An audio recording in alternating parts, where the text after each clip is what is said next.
Hey, what's up, everybody? Welcome back to another Motivation Monday. Today, I'm here with a very special guest. I say that every time I bring a guest on, but guys, like this guy right here, Eddy, I used to call him Gonzo. We go back to Downers North, play football together. What year did you graduate? Remind me again. 2016. Okay, 2016. Yeah, so we played ball together over at Downers North. And I was talking to Eddy before, and what you're going to hear out of Eddy is just wisdom beyond his years. I remember picking Eddy up, dropping him off from football practice, and it was me, him, and Ken. Shout out Ken. I know you'll watch this. We were in the car, and man, Eddy, we used to call him Gonzo back then, would just spill just a bunch of wisdom. Wisdom beyond his years, really. He talked like a 30-year-old with the amount of experience he's had in life and just knowledge and the amount of grace he's had. And so we're going to get into some deep topics during this talk. We're going to go over mental health, especially with men, because if you look at Eddy's pages on TikTok, Instagram, he has a really good way of portraying just the importance of mental health and the mental health crisis in men that we're going through right now. Me included, because I had a stubborn mentality of I'm a man, I'll pick myself up by my bootstraps, It is what it is, and that's not a healthy way to handle that situation. I'm a firm believer. So, Eddy, thanks for coming on this Motivation Monday, man. Thank you, Connor. Thank you so much for having me. Appreciate it, and I'm really happy, man. Especially with mental health. This is the month for mental health awareness, and there's a lot of men out there that sometimes we hide our emotions, we hide our feelings, and it's good. It feels good to know that we are not alone in this world. So can you talk about a little bit of your upbringing, your childhood, what that was like, what you're comfortable with sharing, get as deep as you want to. So, growing up, I grew up in at first our family was very set. We had everything taken care of, and then life hit, and things started taking a turn financially. And I had a brother that ended up getting sick. He ended up getting he had an infant kidney, so his kidneys never developed properly. So we had to hospital bills, stuff like that started accumulating to the point where, as a family, we have to take care of our own. And that became our priority to make sure that he was okay and he was, getting better as time went on. And actually, when you met me at North, that was probably one of our deepest bonds as a family, but our strongest hardship financially. I actually grew up at the Red Roof Inn on Butterfield Road. And growing up, at Downers North is a very affluent community where there's a lot of wealth and stuff like that. But actually, I think those were the biggest keys where I was able to understand life more, understand how to value things, embrace every single opportunity that life has. And sometimes you can't, not sometimes, always, you can't play the victim in your own story. You have to understand how to come up from certain situations, especially when life is gonna hit. Life is always gonna hit back again. So I think that's where I started to get more connected with, friendships, understand what the values of life were, especially when finances, we come here, we live our life, and when we pass away, it's just us. And we don't take any materialistic things in the world except our heart and our mind. And that's kind of like where that whole concept of not just mental health, but building a legacy came into a mentality of, if anything happens at this moment, what will people remember Eddy by, So that's really what that whole concept kind of started becoming a thing for me. How long did you live in that hotel? At first I was at I think it was the In-Town Suites over by the highway. That's actually where I met another friend from high school, and after that we ended up going to the Red Roof Inn. So it was literally throughout my entire high school life. It was a very interesting life, due to the fact that obviously a lot of things, sometimes, you couldn't afford paying for the hotel, and there were times where, we would have to stay in the 24-hour McDonald's back in the day. You're watching people get food, you're watching everybody go by, and in your head you're just like, man, I'm starving. You know what I mean? And I think now, as you know, this is a way that life kind of teaches you different things. That now that I'm older, like, and financially, I'm really well off. That having McDonald's alone is just something that I personally, it kind of gives you PTSD in a little bit, because it's all I was eating, because it was all we were able to afford at that time, you know. Man, And that makes sense.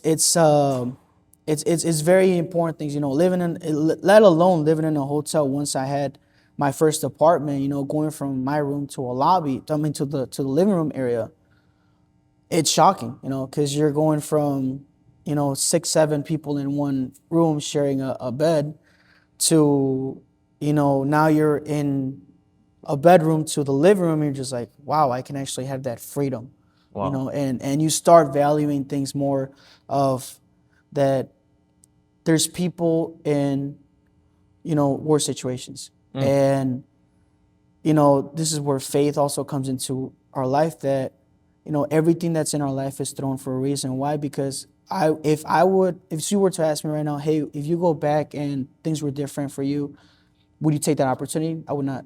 Wow. Because everything that happened in life, everything that has been thrown back and forth, is for a reason. And thanks to that reason and everything, I wouldn't be here right now talking to you, because I wouldn't even know where life would have taken me from different paths, you know. And this is why I thank God every day for every opportunity and everything that has, you know, He's been brought.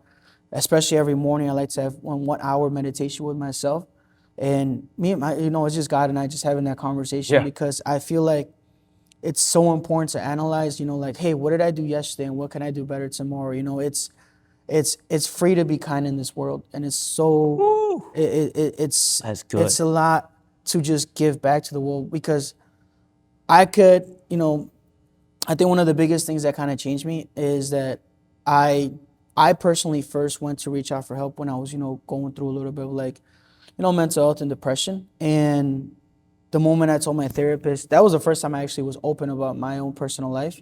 Right. It's And hard to do it's that as a hard. man. It's very hard as a As a young man, you man, know. Yeah, it's like it's almost frowned upon exactly. in the society. Because the norm is to be an alpha, to be this and Right. that, you know. And I think that the moment I just give everything to my therapist of what was going on in my life, I'll be honest with you, man. She told me straight. She's like, I am speechless. I from a person that has told me everything you just did, I would have expected you to be in prison, to been in a terrible situation, Oof. to have created a habit, you know, because I've been through a lot of stuff in life, and I usually, you know, I'm open to talking about certain things, and yeah, man, I think that once she kind of told me that she was kind of speechless, that's where I realized that sometimes our healing has to come from God and ourselves, you know, because what we know ourselves. And not only that, there's a reason why all these tests keep coming back into our lifestyle.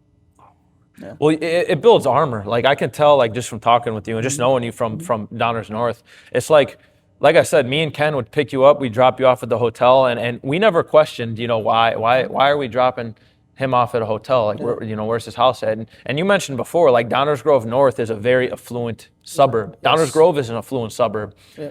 Not too many people, you know, in your situation. You know, we had I had Vontae Diggs on here. You know, Shout out Vontae. shout out Vontae. Yeah. Huge You love, know, much love. yeah, he had a similar situation, but it's like we go to a practically all white school. Yeah. You know, you're Hispanic, he's black. So you already kind of stick out in that aspect. Oh, yeah. And then on top of that, these people are living in $4 million houses, Correct. some of them, Oh, you yeah. know. So was that like hard to not come to grips with, but like was that something that like bothered you when you were younger? It didn't bother me, but I'll give you a perfect example. I remember going to a, you know, high school party once, and I opened the fridge, right? Because he's like, hey, you know, go ahead, grab a snack. I open the fridge and I just see like all four, you It's know, full. the 2 doors and everything's just full, right? And I remember getting back to our hotel that night, and my fridge was those buckets that you get at the hotel for ice. So we used to take turns every hour. We would dump the water, because we would have ham and cheese in there, and we would dump the water, swap the ice, so we can keep that cold, so we can keep making sandwiches, or, you know, at least have some food, you know.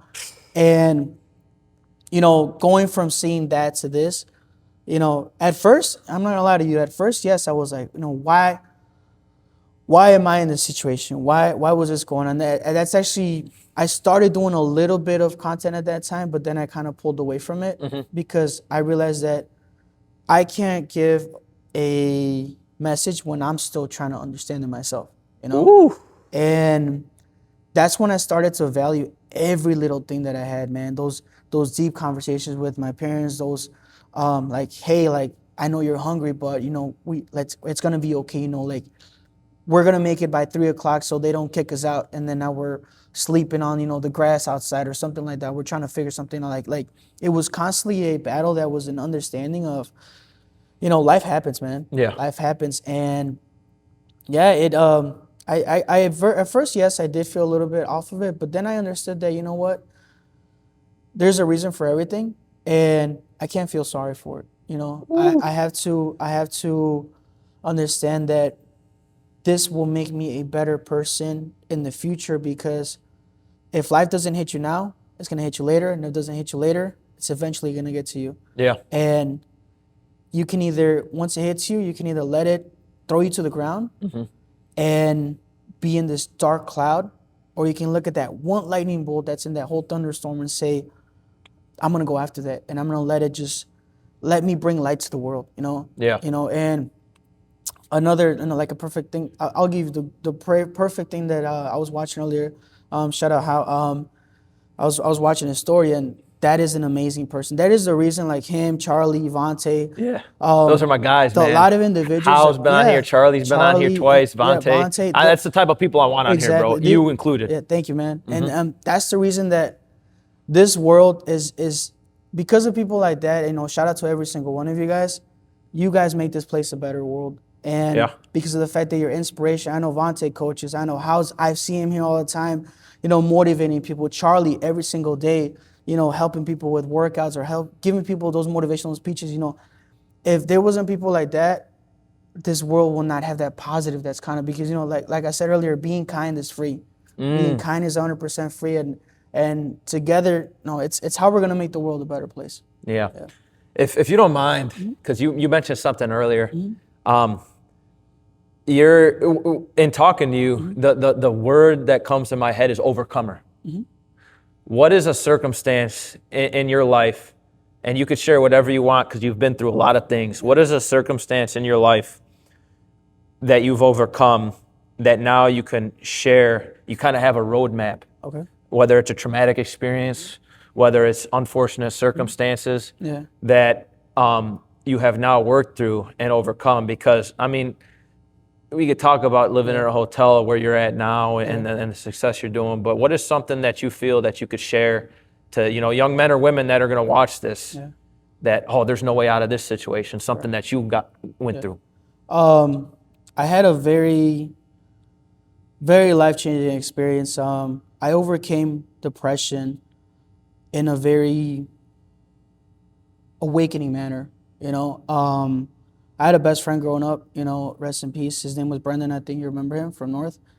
And I was, during that time frame before his passing, I was going through depression very bad. You know, I was trying to figure out what life was, where was everything going. You know, everything is getting better, but mentally I'm still like trying to figure out what in the world is going on.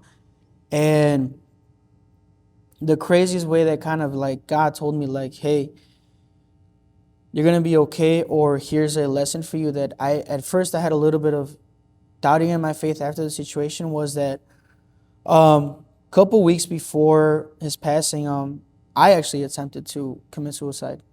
And I mean, no, thankfully I wasn't successful, but at that time I was still trying to figure out why was I depressed, you know, why everything was happening, why all the situation. And it's the way this kind of situation happened that unfortunately, I love him to death. You know, he was a brother to me. After his passing, you know, I was his pallbearer at his funeral. And so I'm witnessing, you know, it's kind of hard to bring the situation to discussion, like how to explain it. but I'm witnessing what could have happened to me if I was successful in my suicide. Whoa. You know, and it was just like I need to. This is where that whole mental health platform came into play. Yeah. Because it was that I healed and I understood that I had to get myself together and I had to get out of myself out of that dark cloud. And what I started doing was I started giving awareness to mental health, you know, to the world, because you said it perfectly, you know, especially, you know, this is Men's Mental Health Awareness Month, that a lot of men, we don't speak about our feelings. We don't talk about what's going in our head. We don't talk about what we went through. And, you know, there's this saying that, like, you see a man doing this with his arms, like, he's going through it, you know. And, you know, I overcame that depression and everything. And I told myself, like, hey, like, Eddie, like, you have all the words, you have all the knowledge in your head. You need to start putting it into play, because no matter what, like I said, life is gonna hit, and you can either be in this dark cloud forever, or you can go ahead and say, instead of having that what if mentality, I had started having that what's next, you know.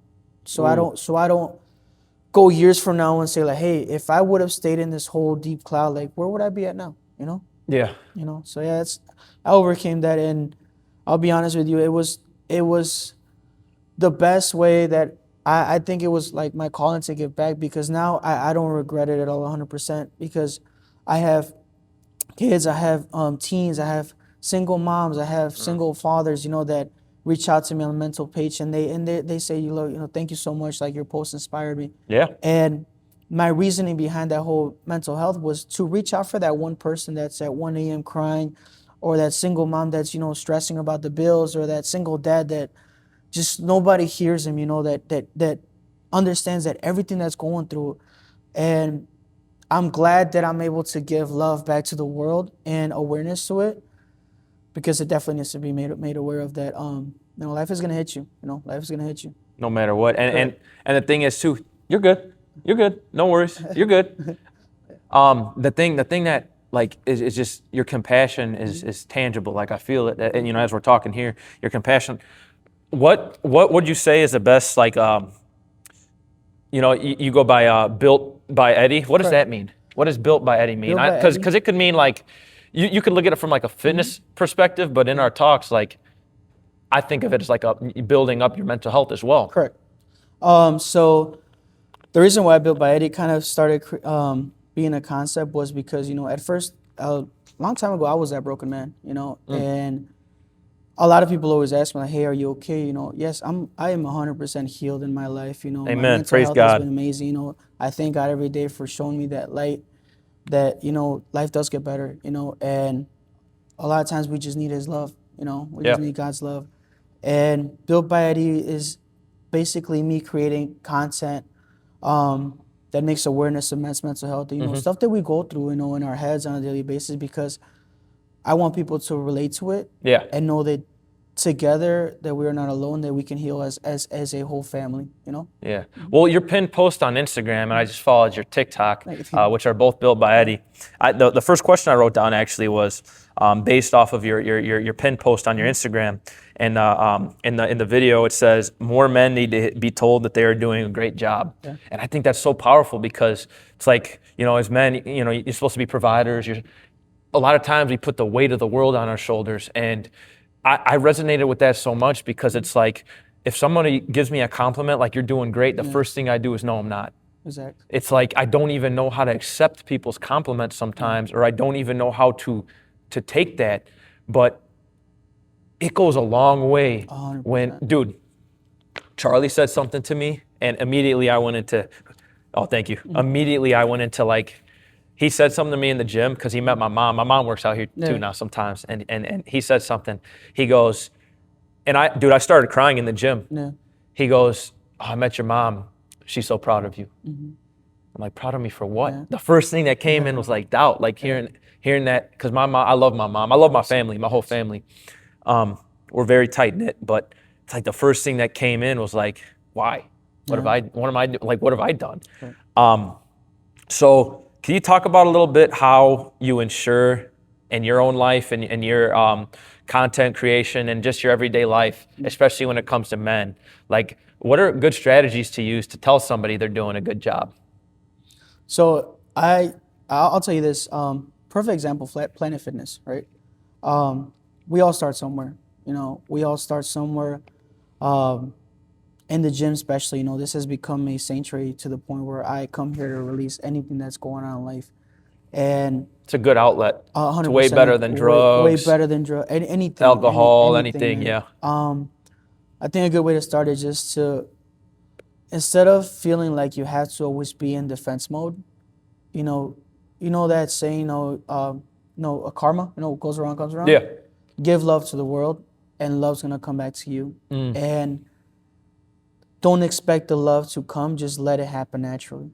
Okay. Because if I constantly, if I see somebody that's struggling on doing a certain workout or stuff like that, go up and just talk to them. I actually, this is a amazing thing that I saw somebody here at the gym, and I saw him the way he was doing a set, and I noticed he was doing a little bit wrong, but I was like, hey, what's up? I'm Eddie, nice to meet you. I was like, he was like, oh, so he didn't really speak English, so I spoke to him in Spanish, and I had a conversation. I was like, hey, this is how you do it and everything like that. He's like, after that, he just, let alone his like, thank you. I thought I couldn't ask anybody because I couldn't communicate with them from that aspect, and from just the way that I just naturally just said, like, hey, let me help you with it. It just the joy a little bit that he, like, I could tell that he felt like he was not alone, that somebody was here to help him. Oh man, it brought so much love to just the fact that help, like I said, giving back to the world is free, man. Giving back to the world is free. And that wasn't hard to do. It wasn't hard to do. It's not like you're going up to him, here's $1 million, here's $10 million. 100%. Dude, you got a big heart, so you're just like, you know what? He's working out, which is a great thing. Yeah. Let me try to help him a little bit. And he's receptive, and that convicts me. I need to brush up. Tengo que aprender más español. I need to learn more Spanish. I got a sister who's fluent. She's raising her daughter to learn both languages side by side, and she's 2 and she's already flipping back and forth. My little niece is teaching mi sobrina. She's teaching me Spanish. It's hilarious. I'll tell you this. Another thing that actually makes me give back all the time is I'll never forget the one time I told my dad that I'm proud of him. And the hug that we had, dude, and the, when you can feel like the energy of like healed. Yeah. I felt like, you can never blame someone for the way they act because you don't know their childhood traumas, you don't know their story. Dude, can we talk about that? So last guest I had on here, we talked about, because his upbringing was, he'd lost his dad at 15. I feel that when we're kids, we're so hard on our parents sometimes. 100%. But then when we become men or women, it's like, dude, that was their first time having kids. Nothing could teach you or properly prepare you to have kids. It's like you bring this new life into the world, and it's like, here you go, good luck. Yeah. I have so much more, and when you're a kid, you do foolish things. 100%. And I'm like, man, I wish I wouldn't have, said that or been that way towards my parents. 100%. Because they gave me everything. Even in a struggle, they gave me everything. Yeah. And I have more compassion on them knowing that, dude, I just got married, praise God. Nobody teaches you how to be a husband. Nobody. You go into it. There's no practice warm up. My wife walked down the aisle. I'm like, this is real. Yeah. We're making a covenant before God. And with parents, it's the same thing. It's like we could say, oh, I would have done this differently. They were still figuring out life. You could be 80 years old and you don't have it all figured out. But when we're kids, we look at our parents as like superhumans. Yeah. You know what I'm saying? And that changes. And I have so much more compassion and grace for my parents to like, wow, you guys really made magic happen in mine and my sister's life. Literally. They teach you your parents teach you so many lessons in life that you don't understand until years later, Right. I used to have this anger towards my dad when I was younger, when Christmas would come along, right? But this was even before high school, right? I would get what I wanted, and then a couple weeks later, because rent came up, we had to pawn it or we had to sell it. And I didn't understand that back in the day. And I even told my dad I apologize to him for not understanding him at that time. That's deep. And later on in life, I understood that there's a reason why. You know, there's a reason why sometimes, although it broke his heart to do that, you know, like he had to. Right. To pay the light bill, to bring food on the table. And dude, I show love to that man every time I see him. You know, Yeah. and that's it. Sorry for crying, but yeah. No. It's Dude, I feel the same way about my dad. Something you said is so powerful because when your dad says, "Son, I'm proud of you," oh man, it's so deep. But imagine how your dad felt oh man, yeah. when his own son said, "Dad, I'm proud of you." Yeah. Oh. You know, it's almost like expected for a dad to say that to their son, but for a son to reach back and say, "Hey, thanks, Dad. I'm proud of you." Oh. Your dad, I guarantee in his heart, he felt like just an overwhelming sense of gratitude for that. Oh, dude, after that moment, like, I started having more deep conversations with my dad alone, like, and I understood why. You know, I understood why we didn't always have that like bond. It's not because we didn't want to. It's because he never got taught how to be a father. That's so important. You know, and like going to what I said earlier, like sometimes you don't know people's stories. And that's when I realized, like, you know, you can never judge a book by its cover, especially when it comes to situations like that you can never judge someone that the way they act, because you don't know what they went through, you don't know their story, you don't know if they don't even know how to like show love back to the world. Dude, so with my dad, bro, he's like, I did a little bit of the opposite of how my dad raised me, because his dad was, you know, an alcoholic, died early from drinking, and like pretty much was pretty abusive to my dad. And my dad was not like that with me. He was a disciplinary, don't get me wrong, when I stepped out of line, which I did, but he could have gone down that same path. He could have drank himself to death. He could have beat me for no reason. He could have, you know, but he wasn't. So, and my mom's life, even crazier. Yeah. Well, both, but like, it took one generation of parents, my parents, I love them to death. I'm so blessed. It took one generation of them saying, we grew up in chaos, but our kids don't have to. And they just did the opposite, which is why I don't let people off the hook when they say, I'm an alcoholic because my dad was. Correct. It's like, no, that's your choice. You're not your dad. Yeah.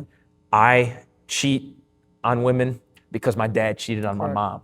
It's like, do the opposite. The thing is, when it comes to like causing pain, I'm like, if that caused your family so much pain and turmoil, I'm not saying to hate your dad, because I believe people deserve forgiveness even for crazy things. That comes from my faith. But if there's something that hurts so bad, why would you follow that same path of destruction? Correct. Do the opposite. Have that courage and boldness to say, I'm not going to die behind this bottle. 100%. I'm not going to treat, you know, no matter what it is, I'm not going to lie. I'm not going to treat my wife the way, you know, dad did. And to still kind of have that forgiveness, because something I've learned about forgiveness is not even about the person you're forgiving. It's about you. If you're holding unforgiveness in your heart, it drags you down. That person might not even know you hold that against them. And so when it comes to like, I'm so grateful for my parents, and I owe them the world. And it sounds like, you know, you the same thing. Oh man, you know, everybody watching this, when was the last time you told your mom and dad that you loved them? And if not, do it right now. And just the message you get back from them, even if you're angry with them, even if something's going on, just literally just tell them that you love them.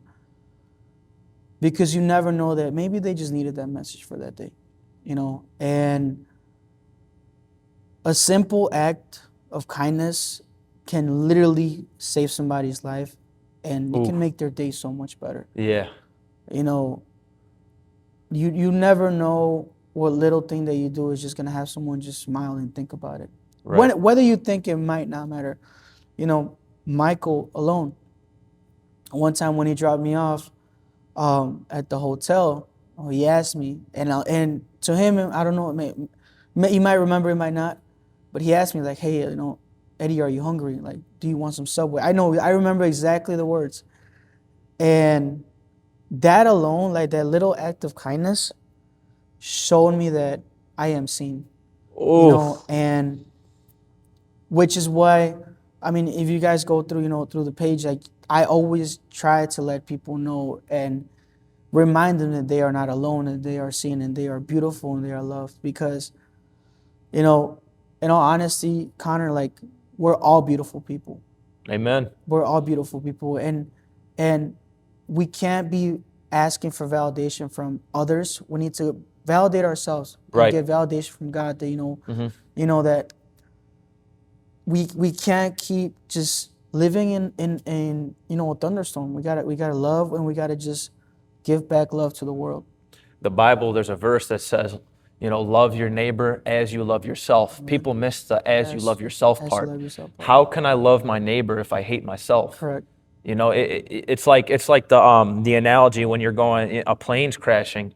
You have to put the mask on yourself before you put it on your kid, because if you die, your kid's gonna die. Yeah.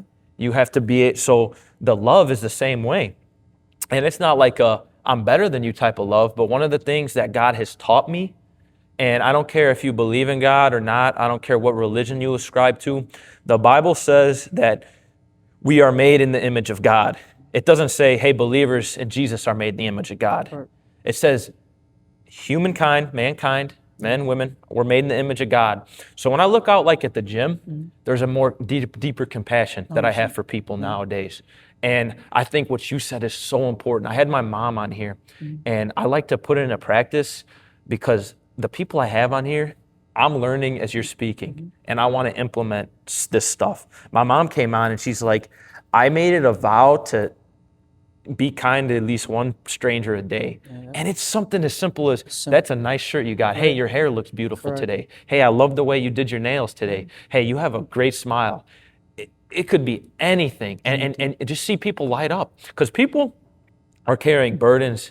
There's a quote that's like, everybody's battling something we know nothing about. Nothing about it. If we approach people with kindness, compassion, love first, that can, like you said, that can keep somebody going. Totally. That can keep somebody that's depressed. That one word of kindness could keep them going for months on end. So it's like putting that into practice is so important. Another question I had for you, kind of along the same lines, is like, if I'm a young man and I've been maybe brainwashed by society, or you're a man, man up, get over it. How have you found it effective to start that mental health journey? If I'm like, let's say I'm 15 years old and I'm struggling with my mental health, and I feel like I have no one to turn to, where is the start that could ignite, that could light that fire, that spark? I'll be honest, and this is kind of where I've met a lot of the greatest people that I've personally got to know. When I first started, building my faith, I remember going to this young adults group, and I really was barely even getting in my touch back with God, because for so long I was so angry, without understanding of, hey, why did you take my best friend away from me? And I was just angry because at that time I was actually going to church like for a lot of time, like for hours. And I was so angry, and the moment where I stepped in and got that spiritual healing, my mental health just naturally started taking care of itself.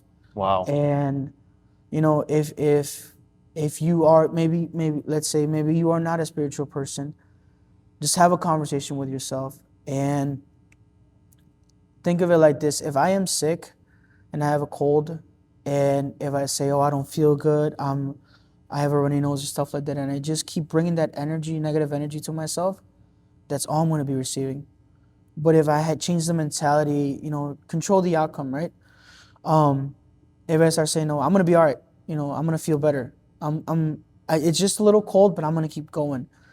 Having that positive mindset of the grass is greener on the other side, it's going to help you slowly get out of that dark mental, kind of atmosphere, to any young kid out there, you are not alone.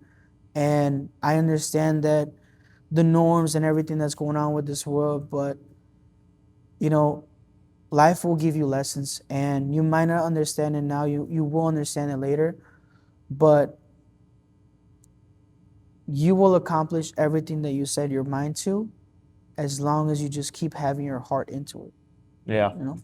And I would say with that too, there's there's a mindset and a mentality that I think is in error, where it's the mindset, when it comes to mental health, is like, it's just me against the world. Yeah. Even if you're in a really toxic environment, I guarantee there's one person that if you came to for help, they would care. Oh yeah. They would care, because the fact of the matter is, there's people out there that do care about you, and even strangers. And sometimes the number one thing I used to struggle with mental health was asking for help, because I felt like, well, I can just do it alone. Yeah. And that's not true. Yeah. And, the pastor of my church is actually, he helped me get, real vulnerable and say, it's not good to bury all this stuff, man. It's really not. It's not healthy. And he was absolutely right, but it was my pride that was holding me back from actually being open and honest. Because it's like, I don't know where I even got this from, but it's like that mentality, I'm a man, I'll just get through it, whatever. It's that This isn't important anyways. that term, I'm okay. Yeah. And that was a lie. Yeah. I would tell people that. Yeah. Straight to their face. And it'd be a lie. 100%. And that's why it's important to try to reach out to anybody that you see that, they might not, you might think that they are not going through something, but you never know what they're hiding deep behind a smile. A smile hides so much. You can be smiling all you want, but you never know what somebody's having behind it, that they're going through so deeply that they just want to just scream, or just say like I want help, So I say, it kind of goes back to, like I say, it's, you don't always have to be this super giant alpha all the time. It's okay to be vulnerable. It's okay to have feelings, it's okay you're human. We are a soul, and once you let yourself kind of understand and be open about your own feelings, to even in general, to anybody or to yourself, you learn so much about, one's own like values in life, and what is okay and what's not okay. What you're gonna tolerate. You're setting your own standards of like, hey, I'm not gonna let certain things just constantly be like throwing me down, stuff like that. I want to also shout out your social medias too, because as someone who, you just recently followed you provide value, really, really, really useful value in the mental health sphere. So I want to encourage you and say, keep going. But if you could shout out your social medias so people can follow you on the different platforms. So my social media is Instagram and TikTok. It's Built by Eddy. You're more than welcome to follow me there. I'm more than happy I always show support back to everybody. I just, like, I think you've seen it in my TikTok pin poses. Like, my goal is not to just be this giant influencer just because I want to be known or stuff like that. I just want to reach out to that one person that is in need of help. Amen. And I want them to know that they are seen, they are loved. Like, you and I had this conversation earlier, like, it's not about how many viewers, as long as we reach out to that one person that is just, it just came along to their page to the point that they are seen and loved. Yeah. That's what matters in this world, man. Especially with everything going on in the world, man, it's good to just give love. Yep. Give love. Well, what's neat about that is the goal is already accomplished, because you've touched me deeply in this conversation. So before this whole video even goes up on the YouTube channel, the goal's already accomplished. So because you've inspired me, encouraged me, given me stuff to think about, giving me stuff to implement in my life. I'm like, who can I go be kind to and make someone's day today? And your struggles with mental health are real, they're raw, they're useful, they're valuable. And you're going to inspire and impact so many people that are in a position that you are in that might think there's no way out. And it's amazing because the way I look at social media is like a tool. It's like soil. It's neutral. You could plant poison in it, or you could plant, tomatoes, watermelons. And when I look at your social media, I'm like, these are great seeds. These are seeds of, these are mangoes. These are apples. These are raspberry seeds it's encouraging and inspiring. And Charlie actually told me, he's like, I'm not an influencer, I'm an encourager. Exactly. And that's how I look at you too. You're an encourager. And is there any way you'd like to close this out? Any last message you would give to anyone who decides to watch this? To anybody watching this, I wanted you to just go to the mirror when you get a chance and just look at yourself and just tell yourself that you are beautiful and that you are loved and that you are seen. And whether the moments that you might think that you don't matter to the world, you do. And we are all in this together. Amen. Amen. Guys, if you enjoyed this video, feel free to leave a comment, like it, subscribe. The YouTube channel's growing slowly. But I can't wait to have Eddy back on here again. Thank you again, Connor, for having me. Yeah, you're definitely a repeat guy. And guys, God bless you. And we'll see you next time. Thank you. Thanks, bro. I appreciate you, man. Oh, much love. That was good stuff, dude.